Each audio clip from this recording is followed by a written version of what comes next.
After a very exciting early game if you're a Nocturne jungle, and a very difficult game to play if you are a top laner for both sides, it's D plus Kia striking first in our playoff match here over T1, 1-0.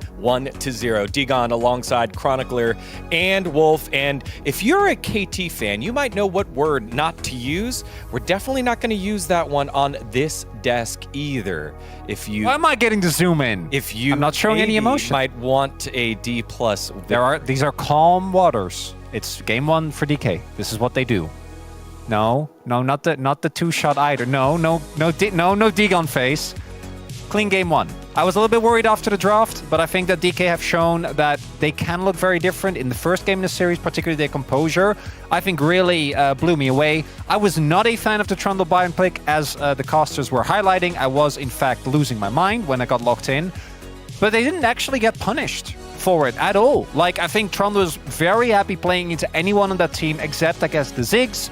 But the fact that the Trundle didn't get punished and Beryl had a crazy game on the Nautilus, for me, were the main takeaways from this draft. I mean, the performance we saw on the Nautilus where he was able to even threaten Doran in sides was actually pretty huge. But on top of that, it's great for turn. And the Cassiopeia really ended up being a slam dunk in this draft. Sure, outranged by the Ziggs in a big way, but this comp has to go in because it's Ambessa Nocturne. So even though it has a lot of scaling and ranged elements, but like part of this draft started off really well for T1 because of the side lane pressure it employs, but it's a little bit tougher to actually have full cohesion with the Ziggs later on, especially with Gumayusi, who's not really well known to be playing Ziggs, especially in a big best of 5 like this. But for me, a bigger issue is that I think T1, again, and this is what has allowed them to win towards, have a very specific style. And Ziggs warps a game. If he's in your game, you play against him, you need to play differently. But if you play with him, ideally you play differently as well. And I feel like it means that you get value from that passive, that you rotate him in a way and dive for him in a way that he has allowed to get plates, because Doran also made a lot of mistakes. But if Doran is going like 0-5 and they're perma-diving him, how is Ziggs not further ahead? Right? And I think that comes down to the fact that Faker had a really rough lane, and T1 as a whole look kind of disjointed. Yeah, 2 series in a row here where game 1, they pick a champion for Guma that they don't normally play, and the team doesn't play around him. They fall behind. Let's take a look at some of the highlights here. Starting off over at the Herald, and we first view this one from Lucid's point of view. Now, Lucid, able to get the steal on this one, actually has this blast cone he can employ. It does have his flash as well, so it's a relatively low-risk play for him. Just watch him walk up, take it away, say thank you very much. And then they're not in an advantageous position. T1, like, overcommit here.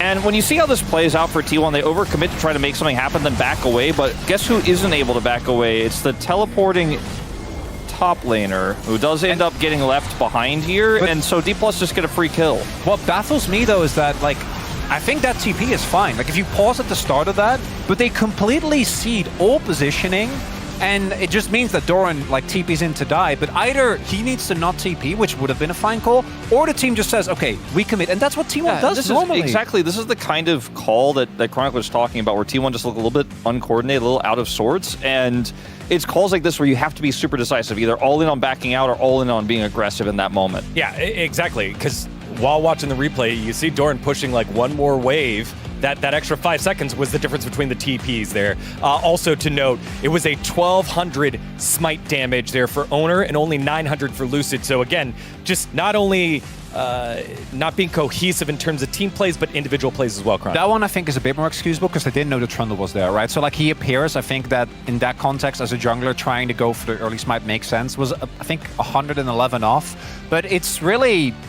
everyone on T1 seems to really be struggling, I think, in this first game. Well, you know who it's not struggling?